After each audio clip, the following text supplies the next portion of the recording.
Lahat ng pinalaki ng Sex Bomb Girls, mag-ingat!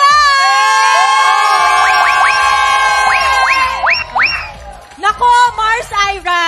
Bago ka namin pasabugan, laban na ang reunion concert nyo. Baka naman meron pang hindi nakakabili ng ticket, invite mo na sila. Yes, iniimbitahan ko po lahat ng lumaki at sumayaw at gumiling. Kasama ng Sex Bomb, bumili na po kayo ng ticket kasi malapit na pong ma-sold out. At kailangan po ma-witness nyo ang pasabog na gagawin namin sa concert dahil po ibabalik namin kayo sa mundo ng Sex Bomb. Pure nostalgia. Sa Ticketnet po, sa Ticketnet mabibili nyo po ang ticket ng Sex Bomb titled Get Out the Sex Bomb Concert. Get Out! Bili na bago ma-sold out. Kaya eto na, Mars. Upo ka na sa iyong trono. Sex Bomb Ira, magpapasabog ka na ba? Magpapasabog na! Get out! Okay, ready na ba ang mga ating taga-sagot? Yes, we are ready. Okay, let's try. Ito na, Mars. Ito ang unang sang tanong. Ayon kay Sex Bomb Sunshine Garcia, noon ay sa kapitbahay lang siya nagpapaayos ng buhok. At dahil low budget, ano ang ginagamit ng kapitbahay ni Sunshine para kulutin ang buhok niya? Ay, Alam namin yan. alam natin. Hey! Wala pa eh. Kasama Teka namin muna. yung nakaraan. Hintay muna kayo. Wala pa eh. Naisip ako, Wala pa eh. exciting. Sa sobrang alam namin talaga eh. Basta Oh. buhok. A. Walis tingting. Or B. Tangkay ng kamoteng kahoy. Ay, nako, teka Alam lang. namin. Kami Alam talaga yan. ang tunay nakakaalam nito. Pero kasi meron akong kilala, ito ang tunay na sex bomb talaga. Ang sex bomb natin dito sa TikTok Lock. Happy, happy birthday, Kuya Big Boy! Birthday na ni Big Boy! Birthday na ni Big Boy! Happy birthday, Kuya Big Boy! Happy birthday!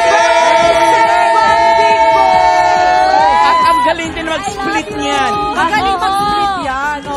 Sample, kuya! Jump split! Split ka dito! Pero syempre, sasagutin muna natin yung katanungan. Ang ginagamit niya kasi talaga is yung sa walis tingting. Walis tingting. Oo, kasi maliliit yung mga kulot na nagagawa. No? At saka nung time nila, uso yung dirty look. Oo. Hindi lang yon, alam mo, Diba? iba ang hiwaga ng walis tingting. Ginagamit niya yon pang kulot, pinangtatanggal din niya ng ingron yung walis tingting.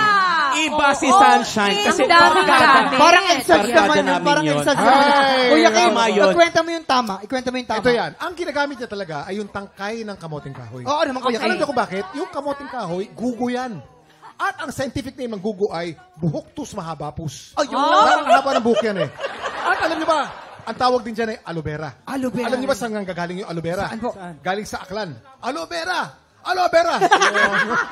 Doon yun. Tsaka, Yun ano, ang ginagamit. Oh. tsaka Kuya Kim, alam mo naman, pag medyo matataba yung hibla ng buhok ni Sunshine. Kilala ko si Sunshine eh.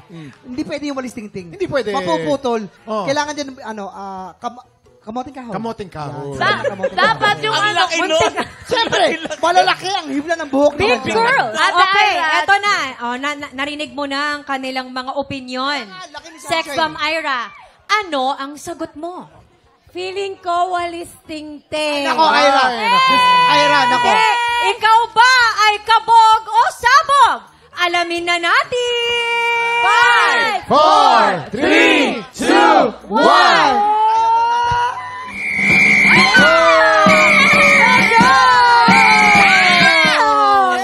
Sabi ako yung tumama, hindi ka. Siya pala yung tumama. Ako yung tumama. Nag-celebrate lang siya for you. I love you, Micah. Nakaligtas ka sa unang tanong. Eto ngayon ang pangalawang sang tanong. Ay! Tama ako Ay! Noong si Rochelle. kabataan niya, Na-witness ko yan, okay. anong gamit ni Rochelle Pangilinan ang madalas na nawawala? A. Chinelas or B. Headband at panali sa buhok. Ayan. Jopay, ano Okay. siyempre, kasama niya yan. Alam niyo yan. Chinelas. Chinelas. Ah. Chinelas lagi niyang nawawala kasi Lagi kaming pagod sa sa trabaho. Yan. Tapos lagi may bitbit na tsinelas. Ah. So gugulat na lang siya, naiiwan niya doon sa show. Yan. Wala na naman siya tsinelas. Ang ending yan, yung tsinelas na lang ng mga kasama namin yung ginagamit niya. Eh, ang laki-laki ng paa niya. So size 5 yung ginagamit. Yan. May allowance. Ako, mali! Oo. Alam mo, kung nasa korte tayo, natalo ka na. Ibang klase kang attorney. Mali! Ay, mali! Alam mo bakit? Mali! Alam mo bakit? Hindi nga ako attorney. Ikaw nga yun. Ako na ngayon, kaya paniwalaan mo ko, Maring Ira. Ano ba ang Kasi sagot? Ang tamang sagot dyan kasi, ang ginagamit niya, ano ba yun? Headband. Ay, nakalimutan. Kasi majorate siya. Majorate? Ano majorate? Majorate, ibig sabihin, maliit. Major na maliit. Major Diba? O, nag-headbang siyang ganyan. Eh, di nalalaglag yung headband. Ipit niya, nagugulo. Eh, di yun yung lagi nawawala. Pag uwi niya, wala. Tama. Pakinggan mo, nagsasabi ng totoo. Ano ka ba? Paano mawala? Unli kaya yun. Oy, teka, wag kayo mag-away. May concert pa kayo. Ha? Wala na. Mamaya. Baka hindi matuloy. After ng TikTok lang, wala na. Wala na friendship. Ito na. Sex Bomb Ira, ano ang sagot mo? Tagal ko na kilala si Rochelle, kaya feeling ko, panali ng buhok. Yun. Ay, nako. Nabomba o sabog? Alamin natin. 5, 4, 3, 2, 1. Ayan. Hindi ka naniwala. Sabi ko sa'yo, chinelas nga. Naniwala kay attorney. Kasama ko siya sa show. Mars! Naniwala kay attorney. Mare, sabi Chinelas ang Mare. palagi niyang nawawala kasi sa Malabon lumaki si Rochelle. Baha. Kaya madalas inaanod ng baha ang chinelas niya. Mare, sorry, Mare. Sabi kasi papaniwalain kita Ayan, eh. si attorney Hindi kasi. convincing Si attorney kasi, ang jurit-jurit eh. Ang galing eh. Ang jurit-jurit ng Grabe ka attorney. naman Kasi maglagay kami ng mga powder. Kami mga dancers, panali ng buhok talaga yung laging nawawala natin. Ako din, panali ng buhok. Wow. Hindi ka kasali. O, ito na! Ang iyong pangatlong sang tanong! Bago siya maging sex bomb, ay pagkanta talaga ang unang naging hilig ni Jopay. Ay. Pero kahit hindi dancer, anong dance move ang naging susi para makapasok siya sa sex bomb? Ay, A. Marunong kasi siyang mag-cartwheel? Ay. Or B. Marunong siyang mag-split? Alam Alam namin Yes, yan. of Barkada course. namin yan si Jopay. Oo naman. Bata pa lang siya hanggang ngayon, bata pa rin naman. Diba? Alam namin, ano yun? Kaya mag-cartwheel. Yes. Pero Oy, kasi gawin mo kakaibang nga. cartwheel talaga ang ginagawa niya. Una, ulo. Gawin mo nga. Gawin mo nga. Ay, hindi ko kaya yun. Si Ate Jopay lang ang may kayang gumawa nun. Oo, Ganun siya minsan ka-talented. isang kamay lang ginagamit niya, diba, para Paano? mag-cartwheel. Paano? Jopay, kilala kita, kumari kita. Cartwheel yan, di ba? Sabi mo, cartwheel yan. Masakit nga yung likod mo hanggang ngayon eh.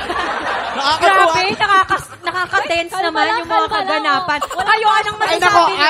Allen, naikwento kay Allen yan. Anong ginagawa, Ayan, Allen? ang dami niya Oh. explanation. Ang simple lang na explanation eh. Ano yan? One time kasi nung bata si Ate Jopay, nadulas siya. Yan. Tapos, imbis na ma-fall siya, napa-split siya. So, Tama. na-discover niya nun, yung talent niya pag-split. At hindi lang yan. Ayan, Kuya Kim. May joke si Allen. Allen, joke mo. Go. Okay, dahil Oh. maaga ang nakakuha ng blessings early, ito yung joke ko para sa Oh. inyong lahat. Anong tawag sa vampirang walang money? Ano? Bam! Kasi wala na siyang pira. Eto na! Sex bomb Ira! Ano ba ang sagot mo? Ano kaya yun? Ako kasi hindi ka magiging sex bomb pag hindi ka nakakaluwag-luwag ng legs. Kailangan. So, feeling ko, Stretchable. magaling siya mag-split. Tama. Okay. Tingnan natin kung ang sagot mo ay kabog o sabog! 5, 4, 3, 2, 1. Sabog! Magpandingan nga kayo. Mars, kumota ka today. Hindi pwede to. Ira. Kasi Joy Carson, di ba si Joy Carson, bawal yung hindi marunong mag-split, di ba? At kwento mo naman sa amin, Jopay, Ira. ipaliwanag mo ang pagka-cartwheel. Kamusta? Jopay, Kasi unang pumasok ako, unang nakita natin Joy sa akin, cartwheel. Yung split, natutunan ko na lang siya sa sex bomb. ayun. Hindi mo naman ako in-inform. Ira, kamusta Pero naman ang, ngayon ko lang naisip din yun. kamusta naman ang experience mo sa pag-upo mo dyan? Sa Ay, ang Pussy saya. Blaster? Sarap nung flower. Okay, maraming salamat sa pakikipagkulitan sa amin today, mga Sex Bomb Girls. Yes. Thank you so much. Oo, sobrang saya po namin na narito kayo, mga tiktropa. Mag-get out na kayo ng ticket para sa Tama. Sex Bomb concert ngayong December 4 na po. Yeah. Kuya Kim, bilang kakabalik mo pa lang sa work, kami muna ni Ate Chris ang bahala sa tanghalan ng kambyon.